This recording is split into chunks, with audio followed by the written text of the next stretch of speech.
You've probably seen it before. An ABS light pops on, the scan tool pulls a wheel speed sensor code, and the parts cannon starts firing. A wheel hub bearing goes in, maybe a new sensor, and when that doesn't fix it, the ABS module gets blamed. Meanwhile, the car still isn't fixed, and the customer isn't happy. In this video, let's dive into active wheel speed sensors so you can avoid an unhappy customer.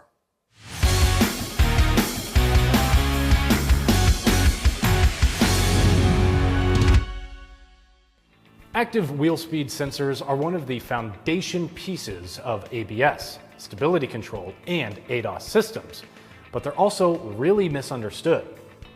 These sensors detect movement, sure, but they also rely on precise electrical signals, mechanical tolerances, and software logic to tell a module what's happening at the wheel. Misdiagnosis usually comes down to skipping the basics of how they actually work. Wheel speed sensor codes come in two types: electrical circuit codes and erratic performance codes. Erratic codes are trickier because they often are caused by a physical problem between the encoder ring and the sensor tip.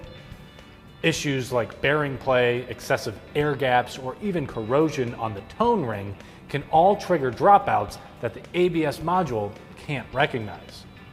For tire shops and dealers like you, understanding these sensors is critical for accurate diagnosis and avoiding comebacks. Modern scan tools can graph all four wheel speed sensors in real time, letting you see exactly what the module sees. A quick test drive with a cornering maneuver can reveal sudden drops in speed that point to bearing movement or a damaged encoder ring.